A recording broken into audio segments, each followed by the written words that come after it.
Before I met my wife, I was in a relationship with a girl for 5 years. It ended with her cheating on me with my best friend. And then they are getting together for about 5 years. All my other friends continue to mainly hang out with my ex-girlfriend and ex-best friend. So I felt like trash that everyone threw away.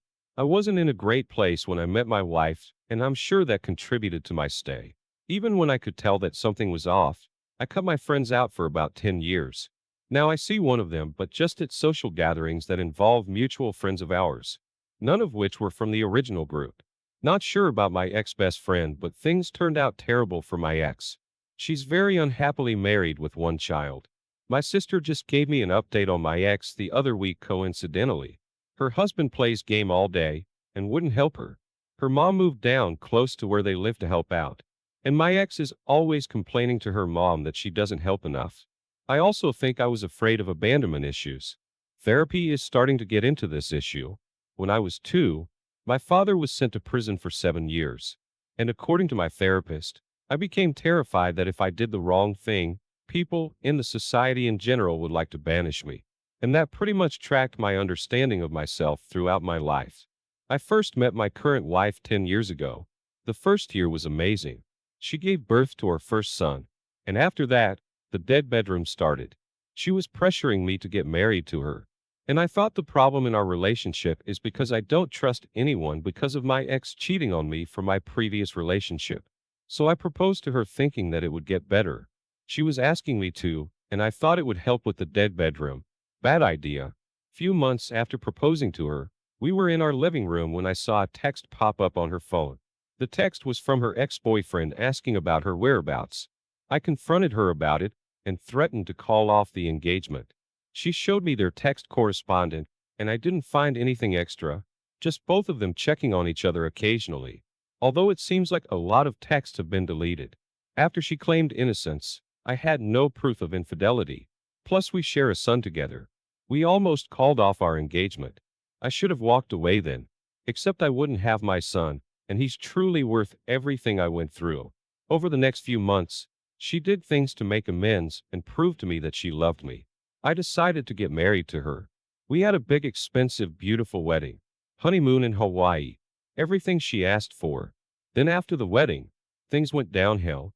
She started to withdraw intimacy and would always give excuses why she couldn't be intimate with me. We would fight about it all the time. I would tell her it felt like she didn't love me. I was being cheated on, not the first time. So I knew the feeling your partner gives off when they are done with you and yearn for someone else. She would tell me I was too needy and say why was she with me if she didn't love me. I would tell her empty loveless marriages are common and I didn't want to be in one. But in the end, I would stay. Repeat this for the next few years. We eventually bought a house. I was reluctant, but she was pushing it. I would tell her how the way everything was going made me reluctant to take the next step. Buy a house. Have more kids. She would just insert the thing she was pursuing into her argument.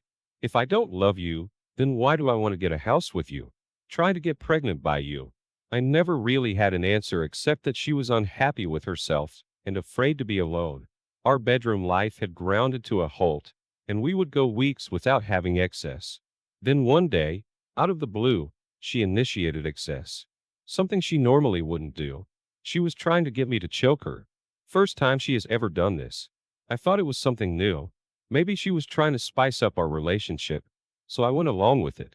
We went from plain vanilla excess to her wanting it rough. Our bedroom life picked back up like before we had our son. Then all of a sudden, it dropped off and she started making excuses again. I thought something was wrong. I noticed that she was texting a lot and was guarding her phone. When she sleeps, her phone will be under her pillow. Realizing that she was hiding something from me, I snatched her phone out of her hand when she was texting and ran over to my friend's house next door.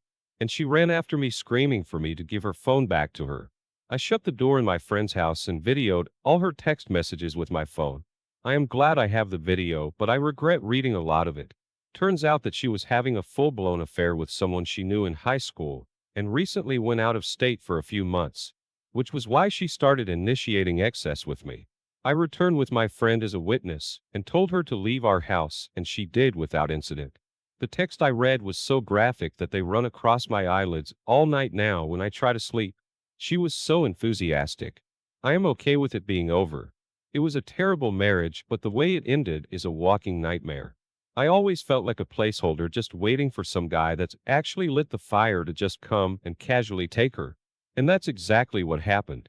In the meantime, I was building a life for her. But she just used what I built like a lather for herself. Super cold. But looking back, all the signs were there.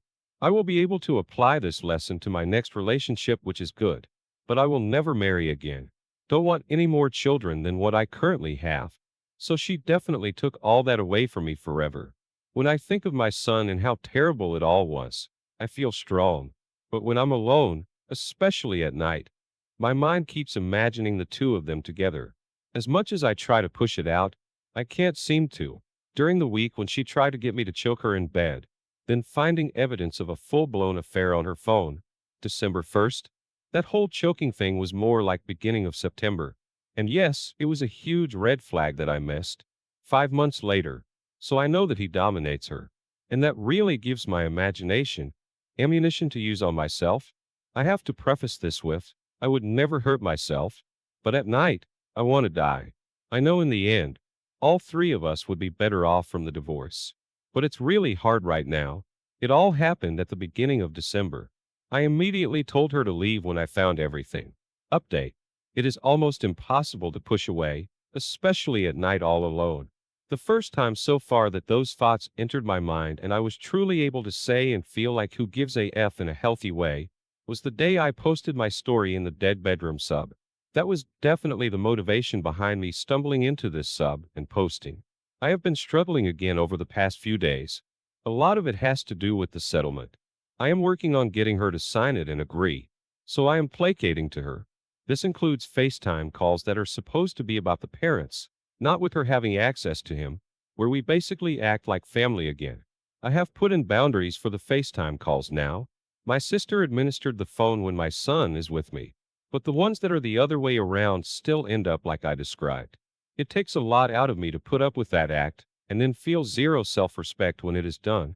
She could take me to the cleaners if she wants, but has told me she had no intention of it, and will sign off on all the marital assets that are mine. I feel stuck until she sings. I have hired a lawyer, and we have started the process of drawing up the settlement. Update, yeah, I will be shooting for no contact with my ex. She is continuing to F with me, and can't be trusted to even be appropriate and respectful during the FaceTime calls we are making once a night, so we can each have contact with him every night. The other night she called, and when I saw the screen, she was all done with makeup and I heard a deep voice at her new apartment. I agreed not bad-mouthing her, just going for no contact. Paternity test? Check. STD test? Check. My lawyer has drawn the settlement. My ex is reviewing it now. She said she would be finished reviewing by Monday, but surprise, she's dragging it out. We are still amicable on the surface, but we specialize in that all through our relationship. As soon as she signs it, I will explain to her I want zero contact outside our co-parenting app, one we'll use to communicate schedule and any other info that should be known. Sickness, medical anything, bathroom frequency, last time he had Miralax or any meds we need both to be aware of, etc. I started therapy and joined a gym. The gym is going great. Therapy is off a bumpy start. The first therapist I went to, I didn't like. The second is way too expensive, but I did like. The second also has appointments like once a month, so I am going to keep going but also look for another soon. My relationship with my son has transformed in a very positive way. I know later on I will have to return to being more of an authoritarian, but right now he's 3 and he and I are best buddies. I put so much more effort in everything. Feeling pretty hopeful. Definitely having a very dark moment every single day still. My ex got drunk one night and tried texting me. I didn't even acknowledge the text. I have my sister helping me to handle all communication with my ex for now. So her desperate text just sat at the bottom of our text log, front and center, for a couple of weeks. I did text her myself regarding the separation agreement. So now it's no longer just sitting there. It was a picture of her crying, and she texted me the word baby after it. It effed me a little, but now it feels good that I know she had at least an effing moment of regret because she had never expressed any regret or apologized to me. I showed my friends her text and it confused a lot of them. Sitting in bed one night, I had a revelation about the picture she sent. That was not the first picture she took of herself crying that night. She's obsessed with pictures on Instagram and on Facebook and how everything looks instead of the actual substance of anything. The reason I put crying in quotes and it was so confusing to everyone is that probably the first picture she took was her actually crying. I am sure she decided that one was not okay to send, so she probably sent like the 20th attempt, which at that point she's just posing sad but trying to look alluring. She's a sick person just broken inside. Things are looking pretty good right now, but that could change if she tries to change too much in the separation agreement. Fingers crossed. It's hard to believe I live in a place where she can go and pull this SHD like having an affair, and yet she's the one that gets to decide how she can take me to the cleaners. I highly doubt I will ever allow myself to get married unless I relocate to Saudi Arabia. Their punishment for adultery is pretty severe. Winking face. I already threw her out as soon as I found everything. She agreed to leave and walk away from all the marital assets. We are sharing 50-50 custody, and I have hired a lawyer who's working on drawing up the settlement. I'm about to call the lawyer to check in now. Here we get the settlement signed. I intend to make sure her entire family knows what she had done. Update. We just finished signing the last of the divorce paperwork. I kept all the assets that were mine, bought her out of the house, and we are sharing 50-50 custody of my son. I am far more engaged with my son every moment I am with him, and with almost every aspect of my life in general, than keeping my promise to myself to hit the gym. I have abs again. Visible abs. And after 2 therapists that didn't fit, I found one that is helping me navigate the mess that is life. My sister and mom moved in to help me keep my house for my son. That presents some challenges, honestly. But with the help from therapy, navigating those challenges is not as bad at all. They both love me and my son, so I just need to work on the way I approach any problems we have as a household. And problems become way more feasible and not so extreme. My business is really starting to thrive this year, so possibly in a few years, they can figure out more permanent living arrangements. I am currently sleeping on a Mophie bed in my living room. I give them the 2 of the 3 bedrooms, and my son has the 3rd. It's been super helpful and supportive to have my family with me through the hardest thing I have ever went through. I am eternally grateful to them. I dated a girl for a few weeks, but after it became obvious she was going to keep pushing for monogamous relationship, when I feel like me being ready for that is years away, I broke it off with her. She was really sweet about it, which made me feel even worse at first, but it was important for me to look out for myself and my son and not just bend over someone else's needs. It was a good first step for me to grow, and eventually finding another relationship almost like a behavioral exercise. I am scared to trust anyone, but she was sweet, and after I started to get anxious about the way things were going, I spent about another week talking to her, and then broke it off based on what I thought was best for me. So it feels like progress. Here's the text message I received from her. I know I kept my text very short with no emotion last night, thinking that was good enough for my half, but it isn't. I wish I could say I was surprised, but unfortunately I am not. A woman intuition is never wrong. I respect you for not wanting to drag me along if you're not really ready for it. As much as I do respect that, I gotta say it's definitely frustrating. I think after this separation and divorce process, you didn't expect to hit it off with someone so soon. That text you sent I know has nothing to do with me. That's you battling with your own things, and I get it. But you found someone good that I don't think you were expecting so soon. Someone to support and make you feel good about yourself again. I don't think you're scared to get hurt and scared to trust again. I think we both feel pretty similar about each other, and that scares you, so you're cutting it off. By all means, you do not have to respond if you don't want to, but I just had to express that. I'm here, and you don't need to run. Figure your things out, and if you want to try again and start afresh with me, that offer is always on the table for you. You were a gentleman till the very end, and I will never forget that. You still are an amazing man, and I hope you have a great rest of your day. That was the text she sent me the day after I told her I didn't think we should see each other anymore. She's nice, but just wanted immediate attachment. I explicitly told her I didn't want that at this point in my life, but it seemed like she saw that as a challenge or obstacle to overcome rather than a genuine constraint.